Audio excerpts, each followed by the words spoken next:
now we are going to be making our pie crust, and this is a gluten-free pie crust because I'm gluten-free. I would like to make you one that was out of wheat, but I can't get near wheat. It breaks me out and then I start getting sick and I don't want to go there. So I'm going to be doing the gluten-free. Now if you want to know how to do a pie crust, look on YouTube. I'm sure you can find a wheat pie crust. It's basically the same thing. There may be a few different ingredients, but it's all basically about the same thing, the same way that you do it. So it's not a big deal. Okay, so for this one, we're going to be using 2.5 cups of almond or coconut flour. I'm using the coconut, doesn't really matter. They're both about the same. And I'm using gluten-free mama. Now the reason why I'm using this is because I like it, and it's cup for cup. Like for wheat flour, if it calls for 1 cup, this flour measures the same way. Your cheaper flours will not measure the same way. If you were to get like a bargain house type flour at the grocery store and it's a no name or some odd name you don't know, then it's probably a cheaper flour. These are a little more expensive than wheat, I will admit, but they do work well. So this is one I use. Now there's King Arthur's, and I believe there's a few other ones. There's, I can't remember the name of it right now. Pamela's flour, I believe. She has a Pamela's pie crust. You can go to the health food store, you can find that. You can look online, you can find it also. So look around and find out what you need. And then we're also going to be using a Nucoa butter, and that's what I have here. It's a margarine. It's the only margarine on how would you say that? The only margarine on the market that does not have dairy in it, except for your tub margarines that are for, like vegan margarines. Those are a little bit more expensive, but this is a cheaper one. I use it for cooking usually. So this is, and it comes in sticks, so that's what I'm using that for. So first off, I've got 2.5 cups of flour, and you don't have to use the sugar. You don't have to pour that in, but it is a 1/3 cup of sugar. I'm only doing it here because I don't want to have to mess with the pie crust if it messes up on film. And then a 1/2 teaspoon of salt, and then the xanthan gum. Now, xanthan gum is like agar gum or xanthan. Xanthan sounds like a chemical. It's not. It's natural. It's from the gum tree. Why they named it xanthan, I don't know. But anyways, it kind of holds things together. That's your thing that holds things together. Like with wheat flour, you have the gluten. We have xanthan. So I'm pouring that in, xanthan gum. And then we have the margarine on. Here is, what is this? Oh, this is the egg replacer. Now, I'm going to go ahead and just add the egg replacer in there.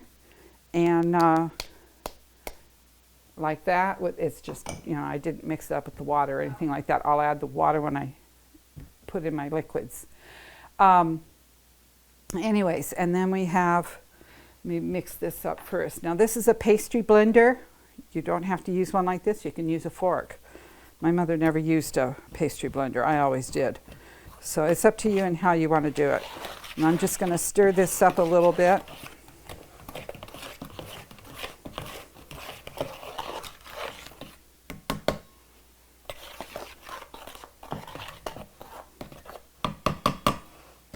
And I'm using the Spectrum shortening. Now this is made from palm fruit, and it's not hydrogenated, and it's not cholesterol bearing and all that stuff. Anyway, so I'm going to go ahead and use that. It does make it very flaky, though. I know that.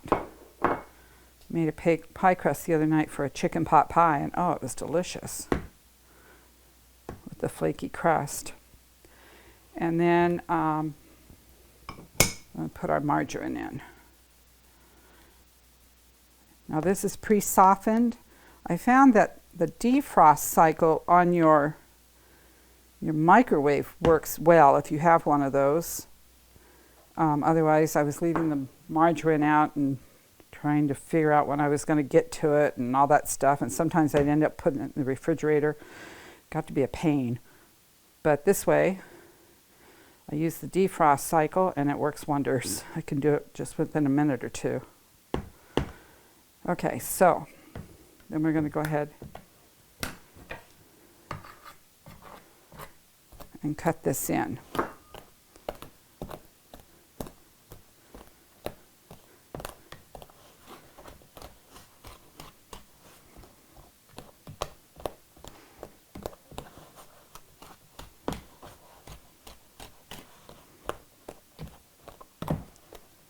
When I was a teenager, I wanted to learn how to make a pie. My mother's pie crust, my dad said, was so hard it'd break your teeth.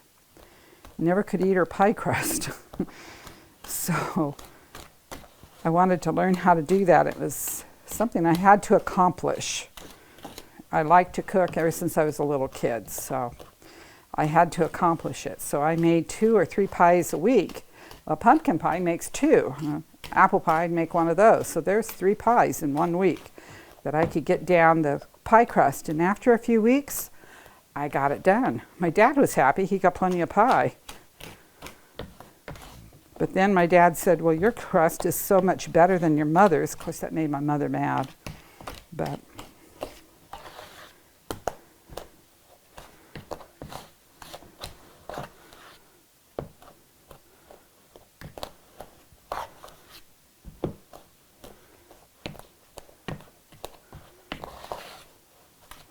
all right, so then it calls for 6 to 8 teaspoons of, or tablespoons of cold water. And that comes out to 1/3 of a cup. So I'm going to be putting 1/3 of a cup in.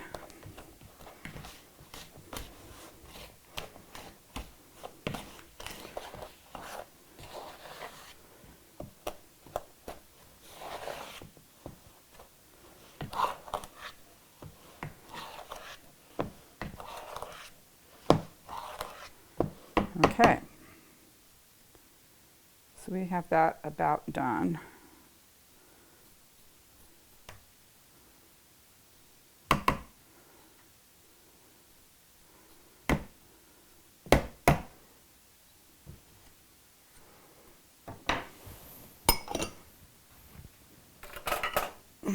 Get my fork out.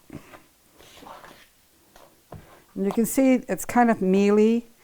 And you want it to be where you can squeeze it and you've got sort of a shape. It's a little bit dry, but not bad. If it was real dry and it's not holding a shape, then you need more oils, more shortening or margarine. So I'm going to go ahead and pour this in.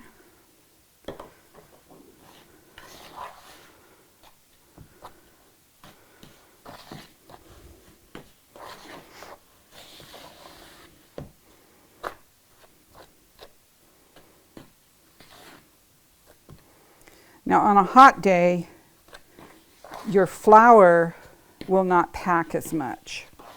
So when you go to measure it, on a cold day it will. So if you see that you need a little bit more water, start with a tablespoon or so and go from there. Depending on where you are in the country will depend on how much water you're really actually going to use.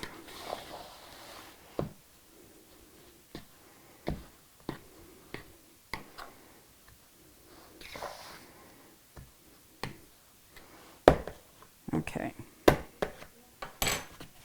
now we get our hands in there.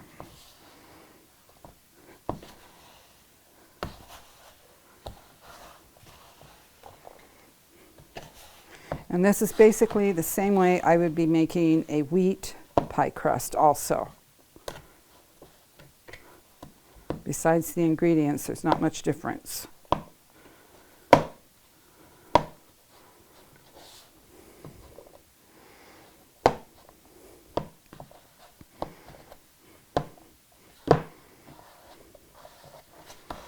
As you can see, it's holding its shape nicely. It's a dough ball. That's what we want.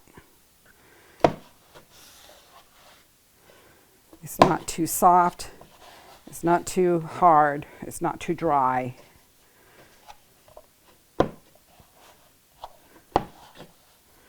Okay, so now we can roll this out. Okay, so we're back, and we have our pie dough. So I'm going to take part of it, just half of it. Make sure I got half here. What I've done is I have a Formica countertop here, and I found this trick out quite by accident. Everything's trial and error. Where there is a need, mother is the invention for when there is a need. So I took a washcloth and wiped it with some water on it, and then I took a saran wrap and laid it out and made that on there, and it sticks, and it makes a good surface to roll out gluten-free dough on. Now, gluten-free dough is in itself is a pain in the neck. You can go to Lassen's or any of your health food stores and you can get a gluten-free pie crust. If you want to do that, be my guest. If you don't like challenges. For some reason, I've always liked challenges. I don't know why, but I do. So this was a challenge. I had to master it, and I did, more or less. So we'll see. This is another trial and error thing I found quite by accident. Take some spray oil, lightly spray over the saran wrap. Now take your flour and spread it over, and it sticks. Don't ask me how I come up with these things. I don't know. I think it's God. God helps me. And that's what, we're told, Ellen White tells us for Seventh-day Adventists, and if you're not an Adventist, that's okay too. If we were to just pray before we go into the kitchen, God will help us and tell us what we need to do. I have a recipe I'm going to be doing sometime soon, and he did that very thing with me. And I'll explain that when that happens. So I'm going to roll this out now.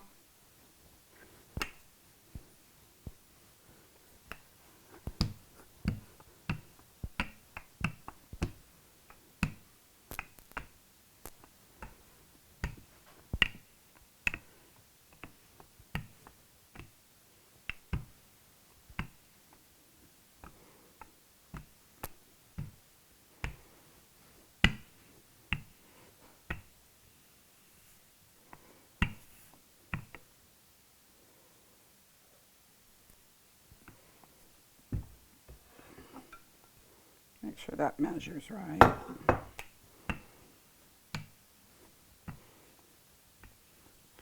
Okay. I'm going to pick this up and roll it over this way gently. Put my pan behind it, my dish, and then be sure to see these will move when you pick this up. You have to make sure that they don't move. And you pick this up gently, and you put it right on over. Don't press down or you'll break it. Now, gluten-free crust will break. That's okay. Okay, we put it in there like that. And we can cut off the sides. I don't have my knife, but I can use a fork.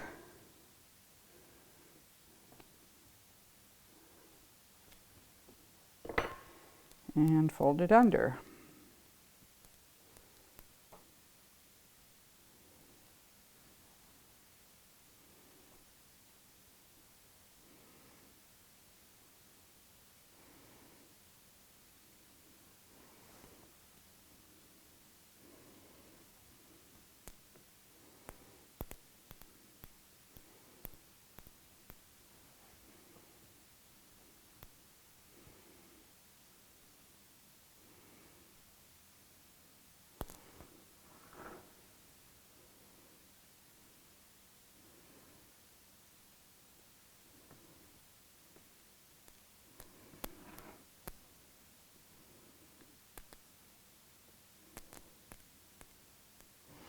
My dough is a little bit thin on this side, so I'm going to add some dough in here.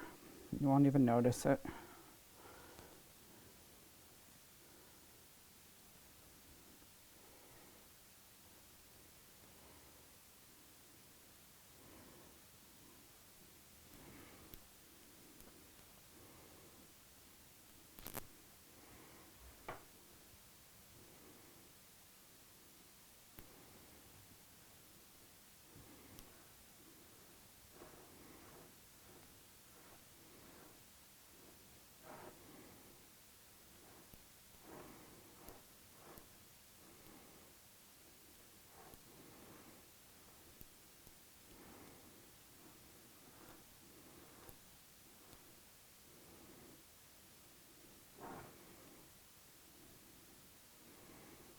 Okay, and then we'll perforate it with the fork so that way it doesn't bubble while cooking.